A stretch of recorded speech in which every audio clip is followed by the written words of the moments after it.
நம்ம நடுப்பாளையம் ஏரியால அமைஞ்ச சூப்பரான 2BHK வீடு தாங்க நம்ம இன்னைக்கு பார்க்க போறோம். டோட்டலா 2.3 cent north facing DTCP approved சைட்ல 1200 ஸ்கொயர் ஃபீட் பில்டிங் கட்டி இருக்காங்க.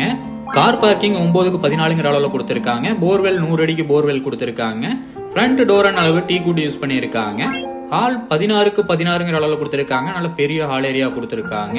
பில்டிங் மெட்டீரியல்ஸ் எல்லாமே நல்ல குவாலிட்டியான மெட்டீரியல் யூஸ் பண்ணிருக்காங்க. ஹால் ஏரியால பூஜை ரூம் செட்டப் கொடுத்திருக்காங்க. நல்ல பிரீமியமான ஒர்க் பண்ணிருக்காங்க. கிச்சன் ஏரியால கிச்சன் 8க்கு 7ங்கிற அளவுலயும் டைனிங் 8க்கு 8ங்கிற அளவுலயும் கொடுத்திருக்காங்க. நல்ல பெரிய ஸ்பேஸோட கொடுத்திருக்காங்க. நடுப்பாளையம் ஊரை ஒட்டியே அந்த ப்ராப்பர்ட்டி அமைஞ்சிருக்குது. ஃபர்ஸ்ட் பெட்ரூம் 10க்கு 16ங்கிற அளவுல கொடுத்திருக்காங்க. அட்டாச் பாத்ரூம் 5.5க்கு 6ங்கிற அளவுல கொடுத்திருக்காங்க. டைல்ஸ் ஒர்க் எல்லாமே வீட்டுல சூப்பரா பண்ணிருக்காங்க. இன்னர் ஸ்டேர் கேஸ் யூஸ் பண்ணி 2BHK வீடு கொடுத்திருக்காங்க. செகண்ட் பெட்ரூமோட சைஸ் 20க்கு 10ங்கிற அளவுல கொடுத்திருக்காங்க. இந்த பெட்ரூம்ல அட்டாச் பாத்ரூம் 5.5க்கு 6ங்கிற அளவுல கொடுத்திருக்காங்க. இந்த வீட்டோட விலை பாத்தீங்கன்னா 58 லட்சம் சொல்றாங்க. நேர்ல வந்து பேசுறப்ப விலை கம்மியாக வாய்ப்பு இருக்குங்க. ஃபுல் டீடைல் டிஸ்கிரிப்ஷன்ல கொடுத்திருக்கேன், செக் பண்ணிக்கோங்க.